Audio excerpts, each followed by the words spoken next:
నమస్తే అండి, అమరావతి హబ్కి స్వాగతం. మీరు ఇప్పుడు చూస్తుంది ఔటర్ రింగ్. ఇది ఔటర్ రింగ్ అండి. ఇది అమరావతి ఔటర్ రింగ్.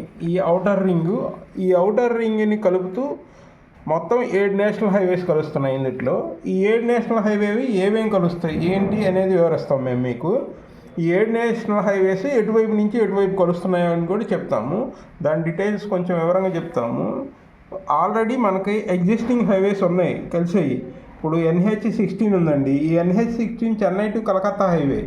ఇది దాదాపు రాజధాని పక్క నుంచే వెళ్ళిపోతుంది. అంటే కాజా దగ్గర నుంచి, తాడేపల్లిలో నుంచి, రాజధానిలో నుంచే ఇట్లా గన్నవరం మీదుగా ఇలా వైజాగ్ వెళ్ళే హైవే.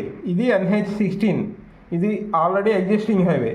నెంబర్ 2 ఇంకో 65 NH-65 వచ్చేసి ఇక్కడ బందర్ ఫోర్ట్ నుంచి బందర్ నుంచి ఇలా విజయవాడ వచ్చేసి విజయవాడ మీదుగా ఇలా హైవే ఇలా వెళ్ళిపోతుంది. ఇటు నందిగామ, కంచెంచర్ల మీదుగా హైదరాబాద్ హైవే. ఇది హైదరాబాద్ హైవే అనమాట. ఇది 2 ఎగ్జిస్టింగ్ హైవేస్ మెయిన్. ఇంకోటి 3వ ఎగ్జిస్టింగ్ హైవే కూడా ఉంది. ఈ 3వ ఎగ్జిస్టింగ్ హైవే వచ్చేసి ఇక్కడ ఇబ్రహీంపట్నం ఉంది కదా, ఇబ్రహీంపట్నం నుంచి ఇలా కొత్తగూడెం మీదుగా భద్రాచలం, జగదల్పూర్ దాకా ఛత్తీస్గఢ్ కలిపిద్ది. ఇది 3వ హైవే. ఈ 3 ఆల్రెడీ ఎగ్జిస్టింగ్ హైవేస్. ఇంకా కొత్తవి ఈ జగదల్పూర్ ఛత్తీస్గఢ్ వెళ్ళే హైవే నెంబరు 30. ఇది ఆల్రెడీ కొత్తగూడెం మీదుగా ఛత్తీస్గఢ్లోకి వెళ్ళిపోతుంది, జగదల్పూర్ వరకు వెళ్ళిపోతుంది. ఇది 30 నెంబర్. 544G అండి. ఇది బెంగళూరు నుంచి విజయవాడకు హైవే. ఈ హైవే వచ్చేసి బెంగళూరు నుంచి ఇక్కడ వచ్చేసి NH-16 కలుస్తుంది.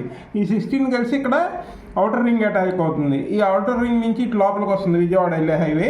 ఇది ఒక హైవే. ఇది NH-544G అండి. దాని తర్వాత NH-544D అనేది ఇది వచ్చేసి అనంతపూర్ నుంచి వస్తుంది. అనంతపూర్ నుంచి వచ్చి డైరెక్ట్గా ఇక్కడ అమరావతిలోకి, రాజధానిలోకి అనంతపూర్ అమరావతి హైవే అనమాట. ఇది కూడా ఔటర్ రింగ్ కనెక్షన్ చేసుకుంటూ వెళ్ళిపోతుంది అమరావతిలోకి. ఇది ఒక హైవే. ఇంకోటి దీని తర్వాత వచ్చేసి NH-163G. NH-163G వచ్చేసి విజయవాడ నుంచి ఇలా వెళ్ళిపోతుంది. ఈ విజయవాడ నుంచి జక్కంపూడి మీదుగా ఇలా ముందుకెళ్తే ఇలా మైలవరం దగ్గర నుంచి ఔటర్ నుంచి ఇలా ఖమ్మం నుంచి నాగపూర్ వరకు గ్రీన్ఫీల్డ్ హైవే. ఇది మొత్తం గ్రీన్ఫీల్డ్ హైవే. ఇది గ్రీన్ఫీల్డ్ హైవే. ఇటు విజయవాడ నుంచి బెంగళూరు వెళ్ళేది గ్రీన్ఫీల్డ్ హైవే. అనంతపూర్ నుంచి వచ్చేది ఇంకో హైవే. ఇది కాకుండా ఇది ఇంకో హైవే కూడా ఉంది, NH-163EG అనమాట. ఇది కూడా పేరిచెర్ల, కొండమీడి నుంచి ఇటు పేరిచెర్ల వైపు వస్తుంది. ఇది 7వ. ఇవన్నీ గ్రీన్ఫీల్డ్ హైవేలు, కొత్తగా వచ్చేవన్నీ గ్రీన్ఫీల్డ్ హైవేలు. ఇవి కూడా కలిస్తే మొత్తం ఈ చుట్టూ 7 హైవేలు కలుస్తాయి ఔటర్ రింగ్కి. మీకు చెప్పినవన్నీ 7 హైవేలు అనమాట. ఈ 7 హైవేల్లో దాదాపు చాలా హైవేలు ఈ రాజధాని నుంచి వెళ్ళిపోతుంటాయి బయటికి. కొన్ని రాజధానిలో ఎంటర్ అవుతాయి. ఇప్పుడు అనంతపూరు, విజయవాడ ఉంటే రాజధానిలోకి వచ్చింది. ఇంకోటి బెంగళూరు టు విజయవాడ, ఈ హైవే కూడా రాజధాని వరకు వస్తుంది. ఇవన్నీ కలిపితే మొత్తం 7 హైవేలు మన ఔటర్ రింగ్ కనెక్టివిటీ ఉంది. ఈ ఔటర్ రింగ్ కనెక్టివిటీ ఉండటం వల్ల చాలా డెవలప్మెంట్కి ఎక్కువ ఆస్కారం ఉంటుంది. ఫ్యూచర్లో ఈ హైవేలు బాగునుకొని మంచి అభివృద్ధి చెందుతాయి.